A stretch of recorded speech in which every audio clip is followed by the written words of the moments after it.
आणखी तरी नादी लागू नको। एवढे मॅटर यायला लागलेत माझ्याकडे की भयानक, मी आणखीन हात घातला नाही, तू आणखीन शहाणा होय, नाहीतर लय लांब जाशील। धन्यवाद। असू शकतं, तसंही असू शकतं। आता देवेंद्र फडणवीस साहेबांनी, शिंदे साहेबांनी, आपल्या विखे पाटील साहेबांनी मराठवाड्यातल्या मराठ्यांना आरक्षण दिलंय। काहींची पोटदुखी सरकारमधली असू शकते असं वाटतंय, पण यांनी गोरगरिबांचं कधीही अवमान करू नये। पुन्हा जर मराठ्यांच्या नादी लागलात ना तर मग अवघड होईल। आणि माझं तर नादीच लागू नये, माझं हे प्रामाणिक मत आहे सरकारला। तुम्ही जी आर काढलाय तर आता मराठ्यांना प्रमाणपत्र वाटप करायला हरकत नाही, व्हॅलिडिटी जाणून बुजून देत नाही। शिंदे समितीला मुदतवाढ दिली, शिंदे समिती का नोंदी शोधत नाही, ह्या प्रश्नाचं उत्तर आम्हाला सरकार लवकर देणार आहे का आंदोलनच करावं लागेल, हे सुद्धा त्यांना आम्ही रात्री सांगितलंय। सारथीबद्दलचं सांगितलं, अण्णासाहेब पाटील विकास महामंडळाबद्दलही सांगितलं, विद्यार्थ्यांची शिष्यवृत्ती राहिली त्याबद्दल पण सांगितलंय। आम्ही 8-10 मुद्दे त्यांना सांगितले की तुम्ही हे ताबडतोब आता मार्गी काढा, मी या अधिवेशनाच्या नंतर ऐकणार नाहीये, हे स्पष्टपणानं त्यांना सांगितलंय। आणि पुन्हा जर आंदोलनाच्या भूमिकेत आलो तर सरकार मी प्रचंड अडचणीत आणेल। भविष्यात सरकारच्या मंत्रिमंडळात फेरबदल झाला तर धनंजय मुंडे प्रयत्न करतायत अशी माहिती याला काही नका काढू, जाऊन तिकडे, त्याचा काय संबंध आहे, काय संबंध आहे? अहो नुसतं मंत्रिपद द्यायचं म्हणलं तर अजितदादांचा पक्ष इतका ट्रोल झाला होता सोशल मीडियावरती, आपल्या मीडियाच्या माध्यमातून सुद्धा, दिल्यावरती पक्ष संपल ना।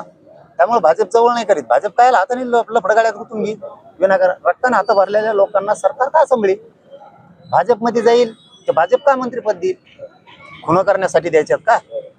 संतोष भायांना न्याय नाही आणखी देशमुखांना, त्यांचा खून केला गेला त्याच्याच कार्यकर्त्यांना, त्याला मंत्रिपद देणार का भाजप? राष्ट्रवादी तर देणारच नाही, कारण द्यायच्या अगोदर त्यांची इतकी आली तर दिल्यावर पक्षच संपल। मला नाही वाटत भाजप राष्ट्रवादी जवळ करून मंत्रिपद देतील, मला वाटत नाही, आणि मी त्याच्यावर बोलत नाही, असल्यावर बोलायचं सुद्धा नाही, दिवसच चांगला जात नाही। असे रक्ताने हात भरलेल्या लोकांवरती कधीच बोलायचं नाही, चांगल्या नेत्यांवरती बोलावं, वैचारिक वाद सुद्धा असावं। तेव्हा जर आता घातपाताच्या सुपाऱ्या देऊन आमचेच लोक पुन्हा स्टँड केलेत त्यांनी, आम्हाला कळत नाही काय? आम्ही पूर्ण माहिती घेतोय ना, तसं काय नाही, तू काळजी करू नका म्हणा। आम्ही आणखीन तरी त्या धन्याने माया नादी लागू नये, आणखीन तरी आमचे लोक घातपात करून पुन्हा उचकून देऊ नये तिने, आणखीन तरी नादी लागू नये। तो एवढे मॅटर यायला लागलेत माझ्याकडे की भयानक, मी आणखीन हात घातला नाही, सावध होय। तोही लाभार्थी टोळी माझ्या विरोधात तू कशी लावली हे मला चांगलं माहिती, तू बदनाम करायला लागला मला हे पण मला चांगलं माहिती। तू माझेच लोक माझ्याच विरोधात उचकायला लागला, त्या अंधारातून तो लाभार्थी टोळी, धन्याची लाभार्थी टोळी अंधारातून त्याला सपोर्ट करते, हेही आम्हाला माहिती। तुझे इतके मॅटर आलेत, तुला त्यातलं एकच सांगतो, मी आणखी हात नाही घातला। आज सकाळी रंजना नागपूरकर नावाची महिला नागपूरची माझ्याकडे आली होती, आज सकाळचा विषय सांगतो, म्हणून तू सावध होय की इतकं भयान मॅटर आहे ते मला सांगितलेलं।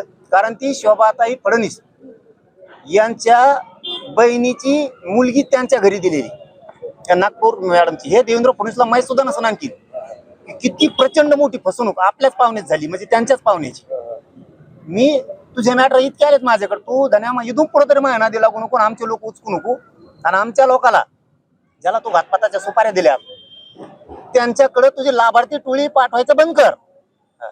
तो इतके मॅटर आले, तुला एकच सांगितलं मी, तुला हिच्यातूनच तू सावध होशील, तुला कळत असताना तर मी काय बोललो आज।